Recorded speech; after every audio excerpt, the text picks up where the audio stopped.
3월 28일 수요일 오늘의 주요 뉴스입니다.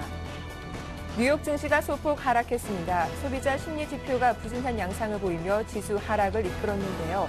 유로존 안정세도 애플의 사상 최고가 행진도 큰 힘이 되지 못했습니다.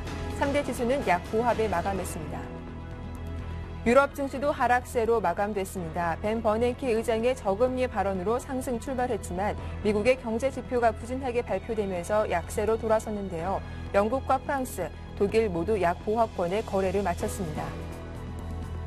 국제유가가 3일 연속 상승세를 이어갔습니다. 전날보다 30센트 오른 배럴당 107달러 33센트의 거래를 마쳤는데요. 미국의 소비 심리는 하락했으나 이란을 둘러싼 긴장이 사그라지지 않아 혼조세를 보였습니다. 미국의 3월 소비자 기대지수는 70.1로 전월에 비해 하락했습니다. 3월 소비자 기대지수는 전문가들의 예상치인 70을 웃돌았지만 전월 수치인 71.6에 못 미치는 결과를 기록했습니다. 경제협력개발기구 OECD가 유로존의 구제금융기금 규모를 1조 유로로 늘릴 것을 촉구했습니다. 앙헬 구리아 OECD 사무총장은 이 정도 규모가 돼야 경제 성장을 위한 정책을 펼칠 수 있다고 말했습니다.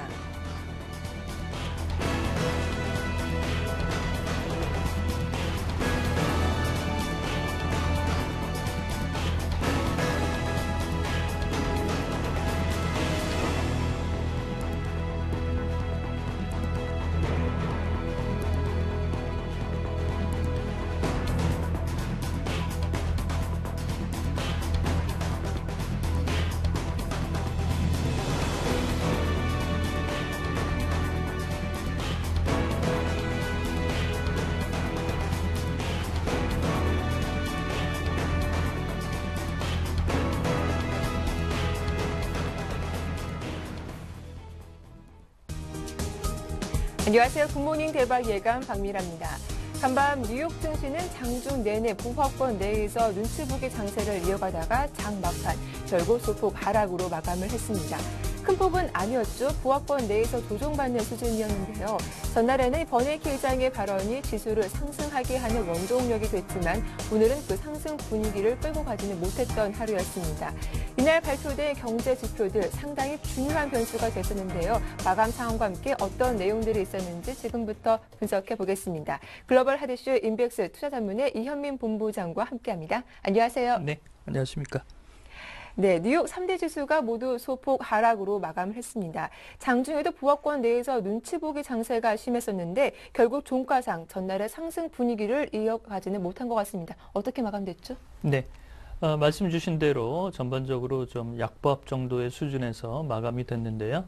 오늘은 버냉키 의장의 코멘트가 나오긴 했지만 장 마감 이후에 나왔다는 점이 지수를 좀 상승세로 돌려놓기에는 좀 부족한 부분이 있었지 않나라고 볼 수가 있겠습니다.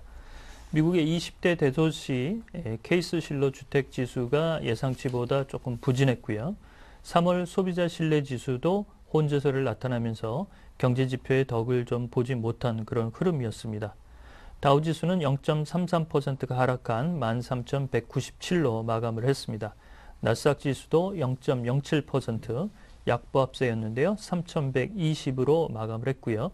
S&P 500 지수도 0.28%가 하락한 1,412로 장을 마쳤습니다.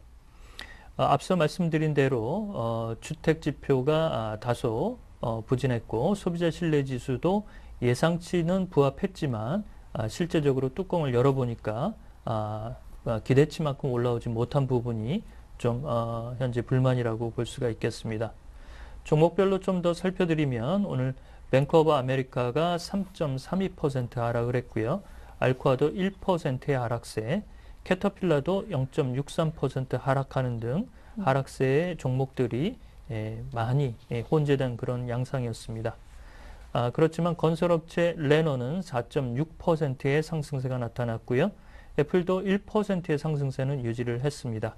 이 밖에 아마존은 1.3% 상승세, 마이크론 테크놀로지도 3.94% 상승하면서 전반적으로 IT주의 움직임도 오늘 상당히 좋았다라고 볼 수가 있겠습니다. 네, 먼저 간밤 미국에서는 주요한 경제 지표들이 말씀하신 것처럼 발표가 됐습니다. 먼저 3월 소비자 신뢰 지수부터 좀 자세하게 짚어볼까요? 네, 미국의 3월 소비자 신뢰 지수가 혼조 정도의 결과치를 나왔습니다. 3월 수치가 70.2로 나왔는데요.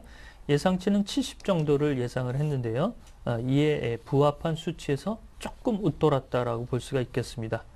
2월의 소비자 신뢰 지수는 71.6을 기록해서 오늘 발표된 3월 70.2보다는 다소 소비자 신뢰 지수의 기대치가 좀 떨어졌다라고 볼 수가 있겠고요.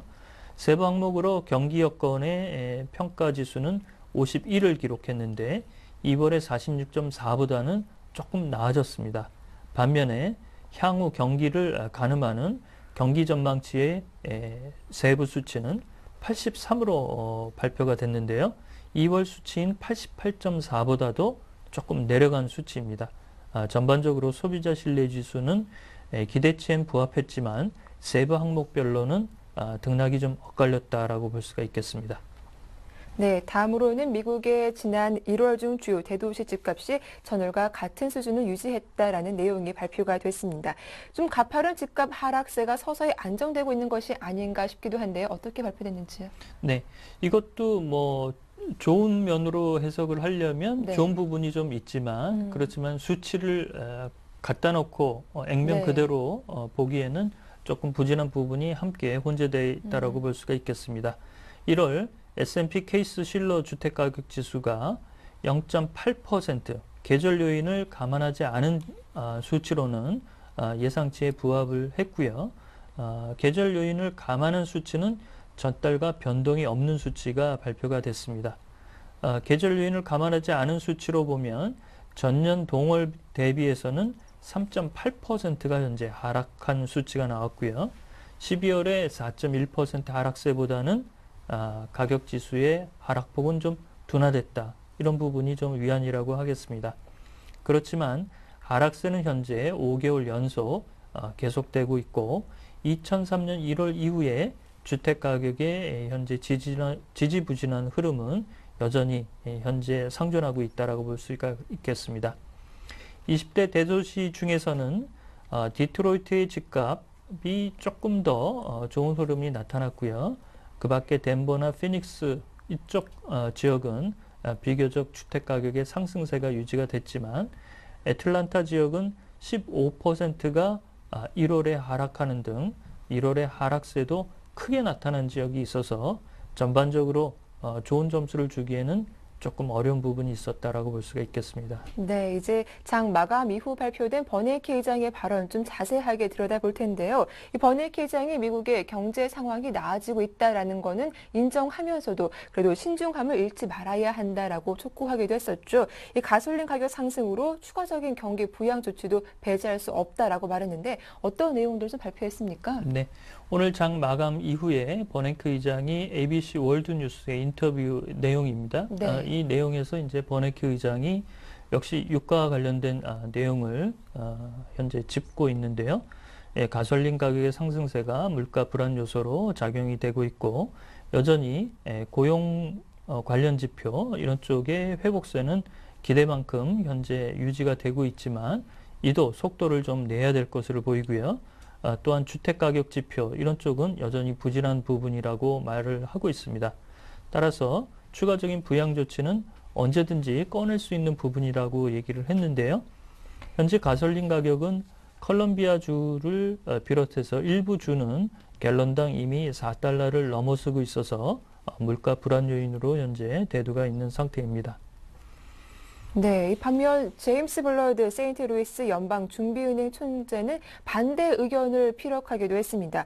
미국 경제가 더 악화되지 않으면 추가적인 양적 완화는 필요 없을 것이다라는 의견을 밝혔는데 어떻게 보면 시장에서 상당히 영향력이 있는 사람 아닙니까? 그런데 의견이 왜 이렇게 좀 엇갈리는 거죠? 그 FOMC 회의를 하면 연방공개시장위원회에 그 회의를 하게 되면 이렇게 지방 쪽의 연방은행 총재들 중에 시각을 조금 달리하는 부분이 이제 현재 혼재되어 있는 것이죠. 네. 그래서 현재 제임스 블라드 세인트루이스 연방은행 총재는 뭐 단서를 달기는 했습니다만 추가적으로 미국의 경제가 현 추세에서 더 악화되지가 않는다면 추가적으로 돈을 푸는 양적 완화 정책은 가져가지 말아야 된다라고 현재 밝히고 있습니다. 이는 버냉키 의장이 언제든지 시장이 우려할 만한 상황이 나타나면 추가적인 양적 완화에 나설 수 있다는 이런 시각과는 조금 배치된 흐름이라고 보겠는데요. 현재 버냉키 의장은 다소 최근의 발언은 비둘기파적인 그런 흐름을 가져가고 있고, 제임스 블라드는 매파적인 그런 기조를 유지하고 있다는 게 보겠습니다. 역시 이런 부분은 경기가 턴어라운드하는 혼재된 국면에서 이 시각이 조금 엇갈리는 부분이 아닌가라고 보겠습니다.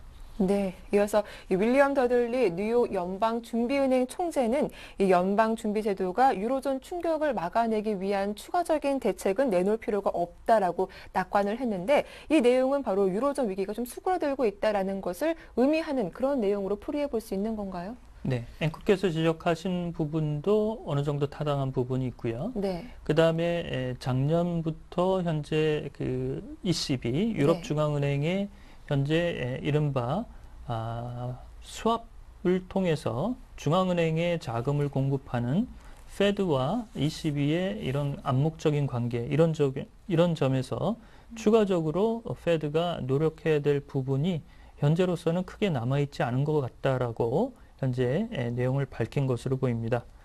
뉴욕의 연방은행 총재인 더들리 총재는 추가적인 연방은행이 이른바 ECB의 추가 구제안과 관련된 수합과 내용을 이런 부분은 현재로서는 좀 필요치 않다라고 얘기를 하고 있고요. 말씀하신 대로 이런 부분은 유로존의 어떤 그 현재의 분위기, 이런 점에서 현재의 긴박한 흐름은 어느 정도 좀 수그러든 것이 아니냐라고 현재 판단을 하고 있는 것으로 보입니다. 특히 유로존의 경기 하강 시에 미국의 뭐 약간의 수출에 악영향이 있기는 하겠지만, 지난번 스트레스 테스트를 통해서 미국의 금융기관들이 현재 이른바 노출되어 있는 유럽 쪽에 노출된 익스포저, 이런 부분도 예상보다 크지 않다라는 자신감이 이런 뉴욕 연방은행 총재가 이제는 뭐 크게 그 ECB 쪽에 페드가 거둘 수 있는 부분이 크지 않다라고 발언을 한 것이 아닌가라고 현재 시장에서 파악이 되고 있습니다. 네, 한편 마리오 드라기 유럽 중앙은행 총재도 유로존의 안정 신호가 보이고 있다라고 말하기도 했는데, 이 내용도 한번 짚어볼까요? 그렇습니다. 네. 어제 이제 드라기 총재가 이런 얘기를 했고, 그 섣부른 얘기지만 벌써 출구 전략에 대한 얘기까지도 ECB는 좀 거론이 되고 있는데요. 출구 전략은 조금 너무 성급한 그런 부분이 아니냐라는 시장의 좀 비판도 있지만, 현재 ECB가 LTRO 프로그램을 제외한 이른바 ECB가 그 직접 국채 시장에서 국채를 매입하는 S&P 프로그램은 현재 가동하고 있지 않다는 점, 이런 점에서 드라기 총재도 현재 아주 위험한 고비는 한 고비를 현재 넘어간 상태가 아닌가라고 현재 보고 있습니다. 이런 점도 뉴욕 연방은행인 더들리 총재와 식견은 조금 더 비슷하다라고 말씀을 드릴 수가 있겠고요. 버냉키 의장이나 티모시 가이트너 미국의 재무장관도 이런 점에서 유로존의 안정세를 최근에 조금 더 점수를 부여하는 그런 맥락으로 현재 발언들이 나오고 있는 상태입니다. 네, 이어서 유럽 증시 마감 상황도 정리를 해볼 텐데요. 일단 출발은 좋았습니다. 하지만 미국의 경제 지표가 좀 부진하게 발표되면서 모두 좀 하락세를 보였는데, 어떻게 마감됐는지 정리해 보겠습니다. 네, 오늘 유럽 증시는 이른바 시장을 좀 끌어올릴 만한 이런 재료들이 크게 보이지 않았다라는 점이 좀 답답한 흐름이었다고 볼 수가 있겠습니다. 오늘 미국의 경제 지표가 다소 부진하게 발표된 점도 유럽 증시의 하락세를 돌려놓지 못한 그런 흐름이었는데요.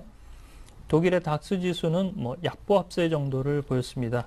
어제 수준에서 크게 벗어나지 않은 수치가 나왔고요. 영국 FTSE 지수는 0.56% 하락세, 프랑스 깍그 지수는 0.92% 하락했습니다. 전반적으로 OECD가 구제금융의 방화벽을 필요로 한다, 이런 부분의 촉구 내용, 이런 점은 긍정적으로 작용했지만, 전반적으로 시장을 이끌 만한 재료가 조금 열악한 부분이 시장의 하락세를 이끈 요인이라고 보겠습니다. 종목별로 좀 더 살펴드리면, 독일 증시에서는 루프트한자가 2.2% 상승하면서 좋은 흐름이 나타났고요. 영국 증시에서는 로얄 뱅크 오브 스코틀랜드가 3.3% 상승세를 보였습니다. 아부다비 펀드와 지분 매각 협상 이런 점이 호재로 작용한 것으로 보이고요. 프랑스 증시에서는 정유업체인 토탈이 6%가량 하락세가 나타났는데요. 북해에서 토탈 SA 이 회사의 가스전의 유출 사고가 악재로 작용이 됐습니다. 이 밖에 투자 의견 상향 의견이 나온 오코는 3.7% 오르는 등 등락이 좀 엇갈리는 그런 모습이었습니다. 네, 이어서 경제협력개발기구 OECD는 유로존의 구제금융기금 규모를 1조 유로로 늘리라고 촉구하기도 했는데요. 오늘 30일이죠. 유로존 재무장관 회담을 앞두고 이런 좀 증액과 관련된 내용들이 자주 나오는 것 같아요. 그렇습니다. 어제는 또 메르켈 총리가 한시적으로 이런 네. 부분에 검토를 하겠다라고 또 발표가 됐고요. 이제 IMF뿐만 아니라 OECD까지 나서서 네. 이런 방화벽을 구축해야 되지 않느냐라고 현재 강한 톤으로 얘기를 하고 있습니다. 알렌 구리아 OECD 현재 대표는 구제금융의 방화벽을 촉구하는 그런 내용을 오늘 발표가 됐는데요. OECD 경제협력개발기구는 기금의 충원 문제 이런 부분에서 1조 유로까지는 방화벽을 좀 쳐야 되지 않겠느냐 이런 촉구 내용을 오늘 발표를 했습니다. 이 밖에도 유로존 은행들의 자본 확충이 필요하다는 얘기도 곁들여서 함께 거론을 했고요. 30일과 31일 덴마크의 코펜하겐에서 EU 재무장관 회의가 열리게 됩니다. 여기서 현재 메르켈 총리가 한시적으로 이른바 ESM, 유로 안정기구의 추가적인 증액 문제에 대해서 검토를 시사한 부분이 있어서 이번 EU 재무장관 회의에서 논의되는 유로존 재무장관들의 협의체에서 ESM, 이른바 유로 안정기구의 기금 충원 문제 이런 부분에 대한 가닥이 어느 정도 나오지 않을까라고 볼 수가 있겠습니다. 예, 좀 미국 쪽에서 살펴봐야 할 법안도 있는데요. 이 신생 기업들이 회계 감사와 공시를 거치지 않고도 상장할 수 있도록 허용하는 내용의 법안이 미국 하원을 통과했습니다. 하지만 이 법안을 계기로 좀 투자자 사기를 유도할 수 있다는 우려도 제기되고 있는데 이 법안 내용 좀 자세하게 들려주시죠. 네. 기업 공개의 기준이 되는 그 기업 공개의 이른바 사이즈를 네. 10억 달러 정도 수치가 미만인 경우의 기업에는 어느 정도 이런 그 재무제표의 공시라든지 그다음에 공시와 관련된 부분에서 일정 부분을 조금 감축할 수 있는 중소기업을 말씀하시는 그렇죠. 거겠죠? 예. 네. 감축할 수 있는 부분이라든지 이런 좀 편의적인 내용을 거들어주는 법안이 이제 통과가 됐습니다. 이른바 기업 공개 완화 법안이라고 얘기를 드릴 수가 있겠는데요. 상원과 하원을 통과하면서 이제 오바마 대통령의 사인만이 남은 그런 상태라고 하겠습니다. 매출액 10억 달러가 미만의 기업들은 회계감사를 면제해주고 투자자 공시를 일부 생략해주는 등 이런 편의를 제공해준다라고 보겠습니다. 이런 쪽에 이제 혜택을 받는 기업들이 이른바 IT와 관련된 쪽의 내용들이 많은 그런 혜택을 받을 것으로 현재 예상이 되고 있는데요. 인터넷이나 소액 투자가의 모집도 허용된다는 측면에서 재무제표가 그 액면 그대로 믿을 수 있겠느냐 이런 객관적 지표를 가져갈 수 있는 부분에 안전장치가 조금 없다는 점 이런 점에서 일부 투자가의 퇴직자금이라든지 이런 부분이 악용될 수 있는 소지가 있다는 점이 현재 조금 불거져 나오고 있는 상황입니다. 네, 이어서 상품 시장 쪽으로 가보겠습니다. 간밤 국제 유가는 3거래 연속 상승하는 모습을 보여줬는데 어떻게 마감됐습니까? 네, 유가는 소폭 올랐습니다. 역시 버냉키 의장의 발언이 전반적으로 경기의 진작 효과 이런 점에 그 유가도 조금 반응이 됐다라고 볼 수가 있겠는데요. 유가는 0.3% 서부 텍사스산 원유 가격은 107달러 33센트에 마감이 됐고요. 금 가격은 최근 이틀간의 소폭 랠리에서 주춤거리는 양상이 나타났습니다. 70센트가 하락한 온스당 1,684달러 90센트에 마감이 됐습니다. 네, 또 전날에도 뭐 중요한 경제 지표들이 발표됐는데 과연 오늘 밤에는 또 어떤 경제 지표들이 발표를 앞두고 있는지 짚어볼게요. 네, 한 세 가지 정도가 현재 대기 상태인데요. 네. 먼저 주간 모기지 신청 지수가 발표가 됩니다. 전전주에는 7.4% 하락한 수치가 나왔는데요. 하락세가 조금 둔화될 수 있는 부분에 현재 투자자의 관심이 있다라고 보겠고요. 2월 내구재 주문은 약 3% 오를 것으로 현재 상승할 것으로 예상이 되고 있고, 주간 원유 재고는 지지난주 116만 배럴 정도의 감소세에서 조금 더 줄어들 수 있는지 여부를 파악할 것으로 현재 판단이 되고 있습니다. 네, 말씀 잘 들었습니다. 지금까지 글로벌 하드슈 인백스 투자자문의 이현민 본부장과 함께했습니다. 도움 말씀 고맙습니다. 네.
네, 글로벌 마감 시황 살펴봤는데요. 어제와 달리 좀 글로벌 증시 분위기가 썩 좋지는 못했습니다. 과연 오늘 국내 증시에는 어떤 영향을 줄 수 있을까요? 신한 PWM 압구정센터 박재민 PB팀장과 말씀 나눠보겠습니다. 안녕하세요. 네, 안녕하세요.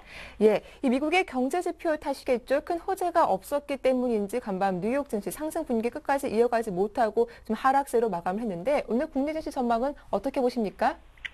네, 전일 밤사이 다우지수 160포인트 이상 상승했던 거에 대한 네. 좀 부담감이 있었기 때문에 좀 기술적으로 좀 조정을 받았다 이렇게 판단이 되고요. 아무래도 뭐 소비자 신뢰지수 이런 게 시장 예상치보다는 윗돌았지만 전월보다 나오지 않으면서 조금 소폭 하락하는 모습 보였습니다. 코스피 지수 연초 이제 급등세를 타면서 최근 지루하게 상승 모멘텀이 없이 이제 4월달을 앞두고 있습니다. 4월에는 어닝 시즌이라고 하죠. 결국엔 1분기 실적들의 평가를 하는 시점인데요. 유동성 랠리가 어느 정도 이제 분명히 중립적인 시각으로 좀 변해가고 있고요. 이 이유로서는 원달러 환율과 그리고 미국의 달러 인덱스 지수가 올라가고 있는 이런 달러 캐리 자금이 좀 들어오지 않고 있다. 이런 이유가 가장 크다고 일단 보여지고 있고요. 그리고 기업 실적 모멘텀을 바탕으로 하는 어떤 실적 호전 기대되는 종목들이 차별적으로 분명히 올라가고 있고 중국 경기 둔화 우려와 그리고 중국의 어떤 규제 정책으로 인해서 중국 관련 성장주들의 흐름이 연초 이후 상승 흐름을 제대로 이어나가지 못하고 있는 실정인데요.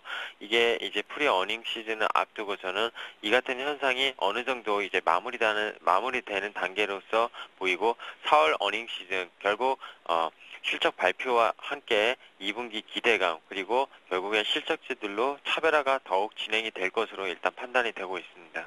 예, 일단은 이제 오늘 좀 전략을 좀 세워볼 텐데 어제 국내 증시 보면은 1% 이상 또 급등하면서 마감을 했습니다. 그 영향에는 또 삼성전자 최고가 경신도 빼놓을 수가 없을 텐데요. 간밤 어제 뭐 코스피 지수가 급등했기 때문에 오늘도 그럼 좀 추가적인 조정이 나올 수 있지 않을까 이런 생각도 들거든요. 오늘 전망 어떻게 보십니까? 예, 말씀하셨던 대로 어제 1%대 이상, 1% 정도 이제 지수는 상승했지만, 네. 최근 주식시장의 부익부 빈니핑 현상이라고 해야 되죠. 갈수록 좀 심화되고 있습니다. 삼성전자는 어제 130만 원 넘는 또 사상 최대 신고가를 냈죠. 증시의 새로운 어떤 역사를 쓰는 것처럼 보이지만, 다른 업종 내의 다른 대형주 흐름은 정말 지지부진한 흐름을 면치 못하고 있습니다. 미국도 밤사이 또 애플 주가가 1% 넘게 오르면서 614.48달러에 마감하면서 사상 최고가를 경신했는데요. 결국 스마트폰 호조에 따른 삼성전자, 애플의 독주 현상이 미국과 국내 시장 좀 커플링으로 이어져 나가고 있습니다. 기술적으로 펀더멘털적으로 지수 코스피 2050선 돌파할 만한 강력한 시그널은 삼성전자 말고는 지금 시장에서 솔직히 없다고 봐도 과언이 아닙니다. 어제 외국인이 3천억 순매수 중에 거의 40% 이상을 삼성전자에 순매수하는 모습을 보여줬고요. 수급상 결국에는 다른 업종은 불균형이 나타나고 있습니다. 펀드 판매가 지속적으로 기관 쪽에서 나오는 물량이 결국에는 수익률 제고를 위해서 그리고 물려도 결국엔 시가총액 1위 삼성전자 흐름을 지금 제칠 수 없다고 기관 운용 쪽에서도 판단하고 있기 때문에 결국에는 계속 쏠림 현상이 일어나면서 다른 업종은 차별화되면서 결국에 상승을 못하고 있는 시장이 현 시장의 흐름이다 이렇게 좀 말씀을 드리고 싶고요. 그로 인해서 매매 전략은 결국엔 당분간 지수가 2000선에서 박스권 흐름은 계속 불가피해 보입니다. 결국엔 2060선을 전고점이 2057포인트였는데요. 2060선을 강하게 뚫고 올라갈 수 있는 모멘텀이 필요한데 결국에 그것은 4월달 아까 말씀드린 실적 발표 후에 2분기 실적들이 어떻게 기대감이 형성되느냐가 중요할 것으로 보이고요. 결국에 업종별 종목별 차별화가 계속 지속될 것이다. 그랬기 때문에 IT 업종을 최탑픽으로 매매하는 전략이 필요하겠습니다. 그러면 삼성전자를 사야 되느냐? 사실 삼성전자가 만약에 여기서 150만 원을 간다고 하면 어제 종가 기준으로 약 15%가 더 오를 여지가 있습니다. 뭐 기간 리포트나 외국인 리포트 지금 180만 원, 200만 원 나오고 있는데 사실 삼성전자를 사기 쉽지 않고요. 결국에는 지금 IT 하드웨어 섹터랑 IT 소프트웨어 섹터, 결국에 삼성전자 후광을 잇고 있는 부품주 계속 말씀드리는데요. 휴대폰 호조와 실적 상향 조정이 일어나고 있기 때문에 그런 쪽으로 매매 전략을 세우시고요. 은행 업종이 지금 결국에는 미국 내 스트레스 테스트도 거의 통과를 했고요. 유로존 리스크가 완화됐기 때문에 지금 낮은 밸류에이션 매력이 갖고 있습니다. 그래서 은행 업종 단기 매매 좀 유효하다고 판단되고요. 건설 업종이 최근에 보면은 이제 이라크나 해외발 수주가 많이 일어나고 있습니다. 그리고 건설업종의 바닥을 찍은 게 아니냐. 결국에는 총선, 대선을 앞두고 부동산 정책도 어느 정도 나오지 않겠냐 하면서 기대 심리가 상당히 시장 업종 내에서 살아있는 업종입니다. 그렇기 때문에 분명히 건설, 금융, 그리고 IT 이런 쪽으로 단기 매매하시는 전략이 일단 보이고요. 중국 경제에 대한 우려로 철강 화학 섹터에 대해서는 계속 좀 비중 축소를 하는 것이 맞을 것으로 판단이 되고 있습니다.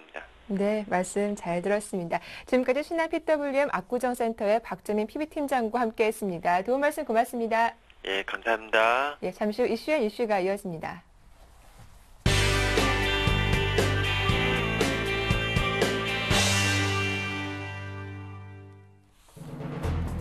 서울 해관보 정상회의가 정상선언문을 채택하고 막을 내렸습니다.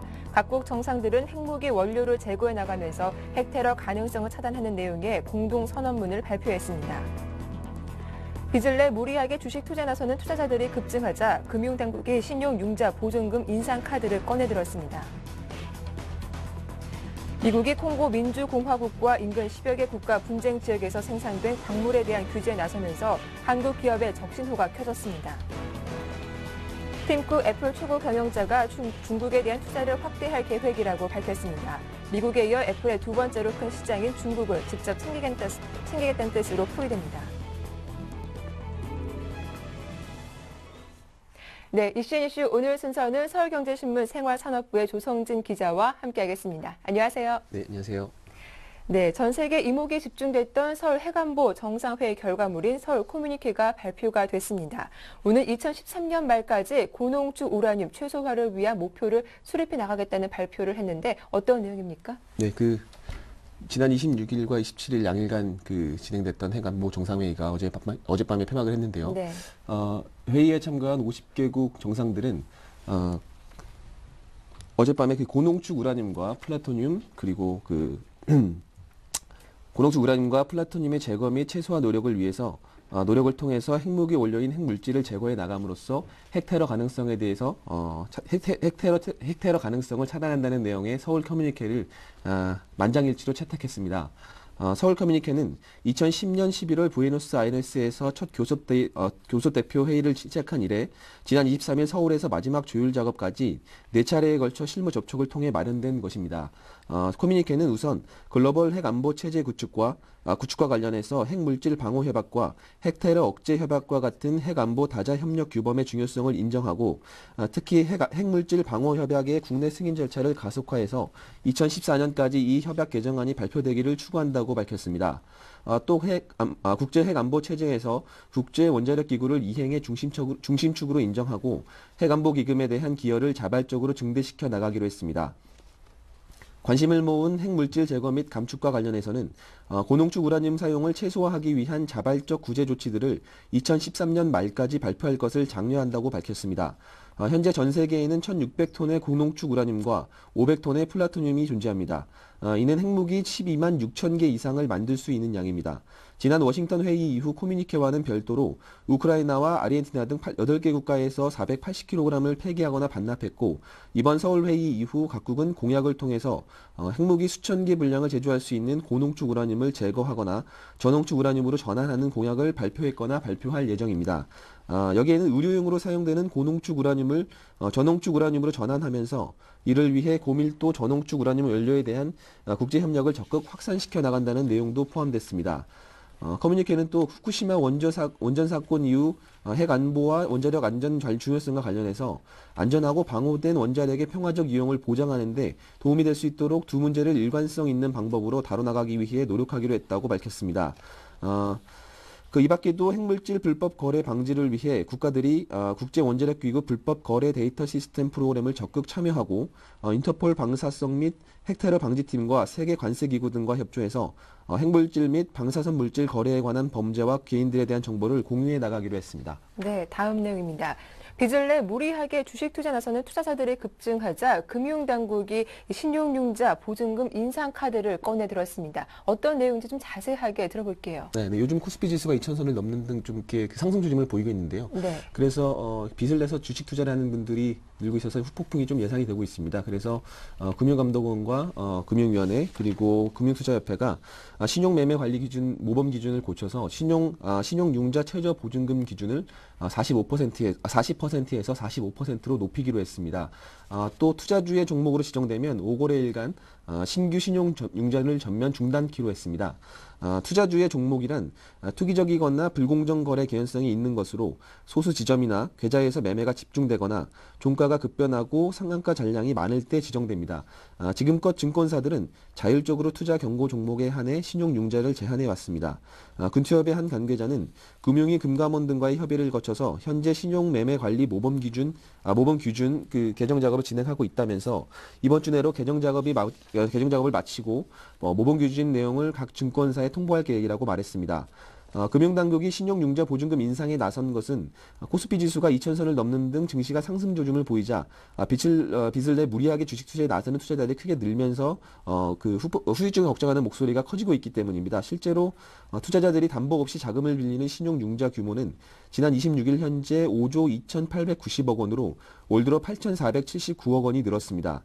여기에 주식담보대출까지 포함하면 증권사들의 총 신용공여 규모는 12조 6,199억에 달합니다. 신용공여 금액이 2000년 3,868억이었던 점을 감안하면 10년 사이에 30배가량 증가한 것입니다. 국내 증시가 약세로 돌아설 때마다 반대 매매에 따른 깡통 계좌 속출이나 증권사 자금 리스크 증가 등 우려가 커지고 있는 이유입니다.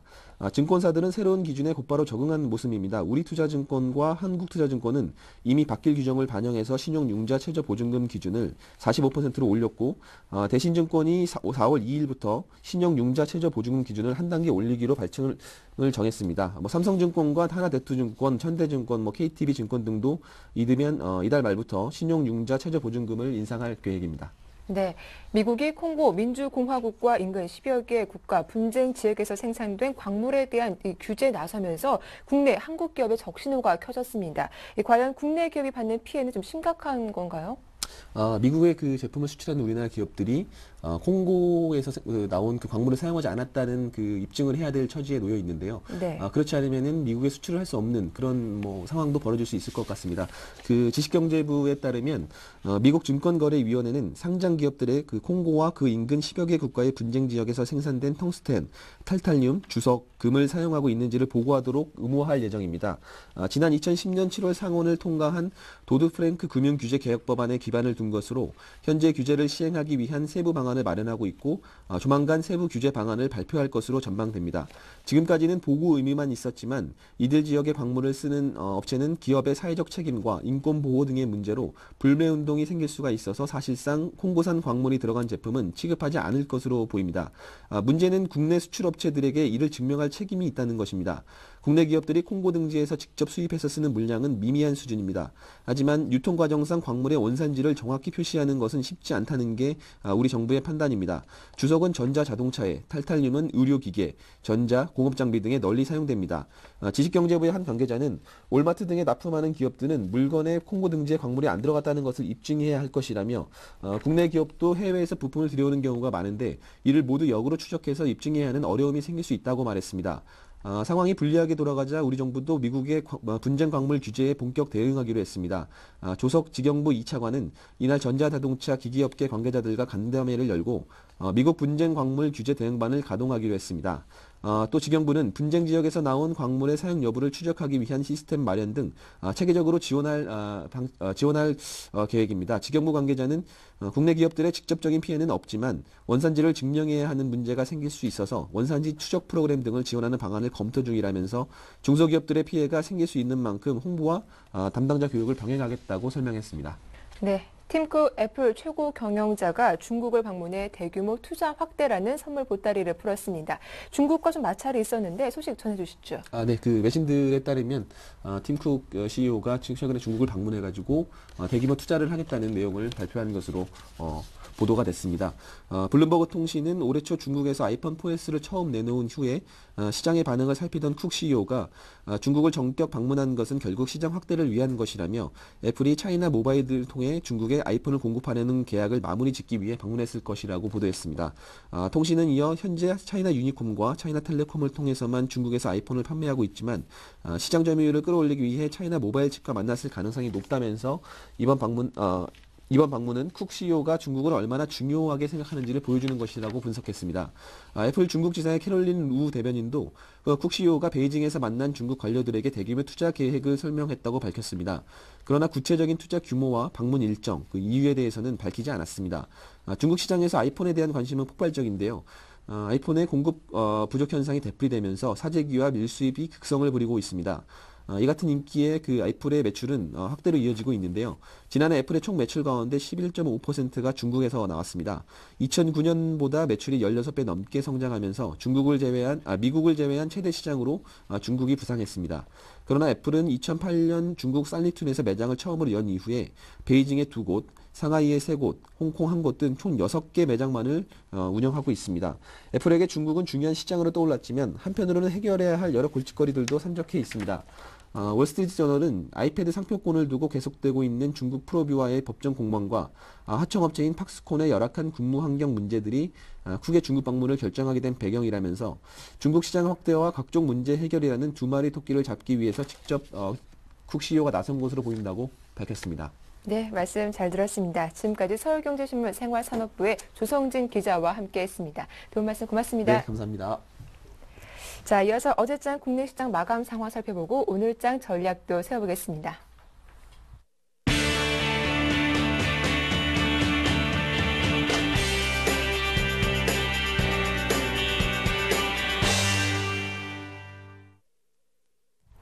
네, 이슈엔 진단 시작하겠습니다. 오늘 순서는 교보증권 양평동 지점의 오기철 차장과 함께합니다. 안녕하세요. 네, 안녕하십니까. 예, 일단 어제 코스피 지수가 또 큰 폭으로 올라왔습니다. 미국의 양적 완화 기대감에 글로벌 증시 훈풍을 그대로 이어받으면서 1% 이상 강세를 보였는데요. 어제장 마감 상황부터 정리해보죠. 네, 어제 외국인들이 오랜만에 좀 매수세가 강하게 들어오면서 지수 코스피 지수 기준으로 해서 한 20% 정도 상승 마감했습니다. 반면에 코스닥 지수는 하락 마감을 했는데요. 좀 디커플링이 좀 심하게 나타나는 하루였습니다. 어제 말씀하신 대로 버냉키 연준 의장의 경기 부양책 가능성에 대한 발언에 힘입어서 일단 지수가 상승 마감했는데요. 업종별로는 삼성전자 신고가 행진으로 전기전자 업종이 강세를 나타낸 반면 정유업종은 정부 규제 이슈가 부각되면서 강세장에서 소외되는 그런 모습을 보였습니다. 외국인은 장중 내내 순매수폭을 확대하면서 지수 상승을 견인했고 운수장비, 전기전자, 화학업종을 중심으로 해서 순매수했고 기관은 이틀 연속 순매도를 좀 지속을 했습니다. 일단 어제 전반적으로 시장은 삼성전자를 중심으로 해서 지수가 상승하는 모습을 다시 한번 연출을 했는데요. 삼성전자가 130만 원을 드디어 이제 돌파를 하면서 네. 일부 증권사에서 목표가 200만 원, 180만 원 등이 나오는 흐름에 맞춰서 지금 삼성전자가 계속적으로 독주하는 그런 모습을 보이고 있습니다. 삼성전자의 이런 흐름은 일단은 다음 달 4월 초 삼성전자의 실적이 발표되기 전까지 이제 각 펀드들이 기관 쪽에서 수익률 관리를 위해서 이런 흐름들이 좀 더 이어질 것으로 보여지고 있습니다.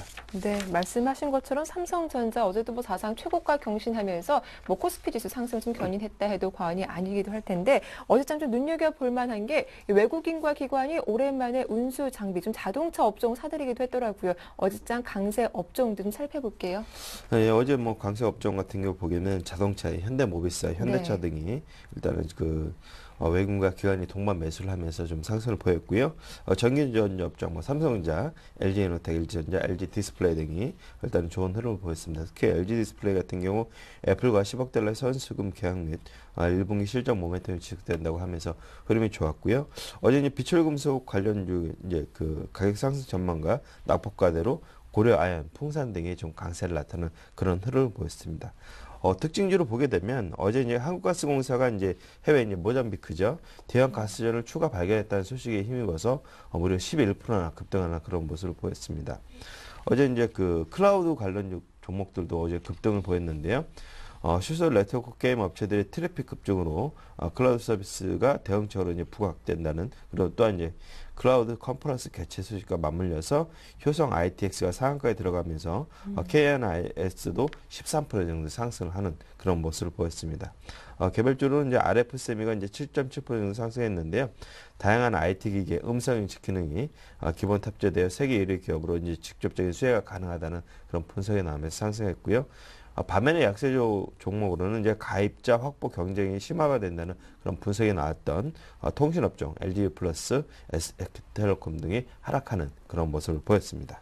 예, 어제장 강세 업종과 함께 특징주까지 정리를 해봤습니다. 이제 오늘 전략 세워볼 텐데요. 일단 간밤 글로벌 증시는 잠시 쉬어가는 모습을 보여주기도 했습니다. 3월장도 이제 며칠밖에 남지가 않았는데 오늘 어떤 대응 전략이 필요할까요? 일단 전반적으로 이제 4월 말까지는 네. 일단은 지금 기관들의 수익률 관리가 좀 들어가기 때문에 주가 흐름은 그렇지 나쁘진 않을 것 같습니다. 일단 한번 차트를 보면서 말씀드리겠습니다. 코스피 업종 지수입니다. 지금 보게 되면 2050선을 박스권 상단으로 해서 2000선을 박스권 하단 부분으로 이제 삼았을 때 지금 지루하게 지금 한 2개월째 박스권에서 갇혀 있는 그런 모습을 보이고 있습니다. 그렇지만 일단은 이러한 박스권을 곧 조만간 좀 탈피해서 상방향으로 좀 더 갈 수 있을 만한 그런 움직임들이 좀 감지가 되고 있는데요.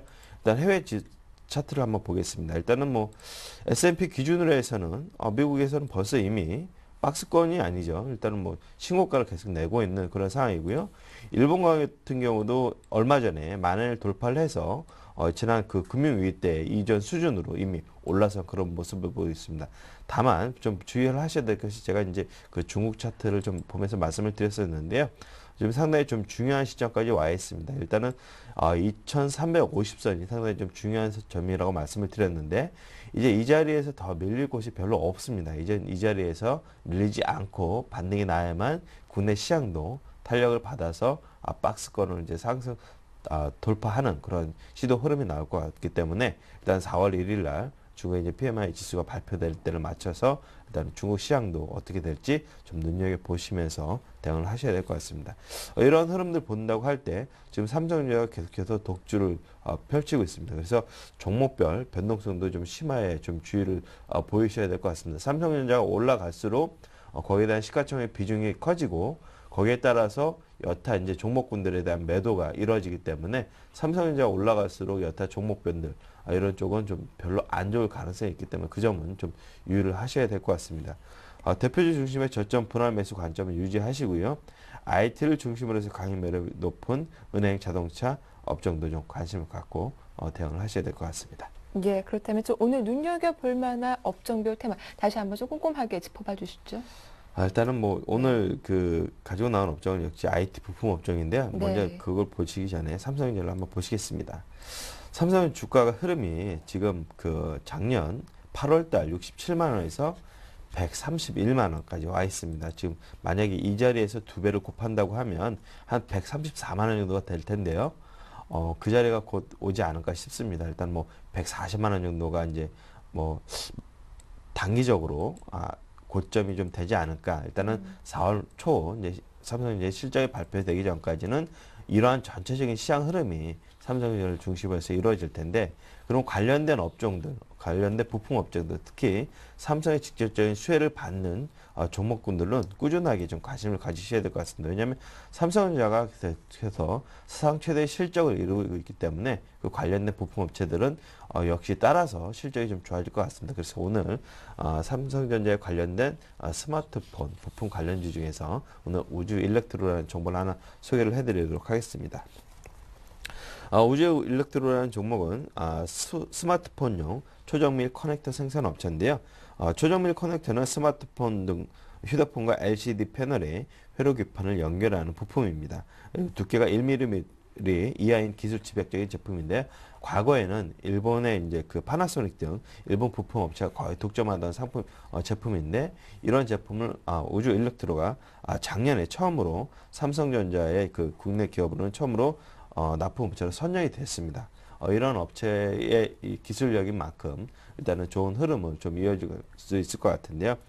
전년도에 이제 그 4분기 국민연금에서 5% 이상 신규 취득한 종목 중에 우주 일렉트로가 들어왔습니다. 그래서 차트를 한번 보시면 작년 10월 달부터 올해 초까지 기관들의 매수가 집중적으로 나타난 걸 볼 수 있습니다. 여기 이제 국민연금에 좀 들어온 것 같은데요. 주가 흐름을 보게 되면 박스권 하단은 2만 원으로부터 박스권 상단은 2만 6천 원까지 중간 밴드를 본다고 하면 한 2만 3천 원에서 4천 원 정도 좀 매수가 좀 들어오지 않았나 보여집니다.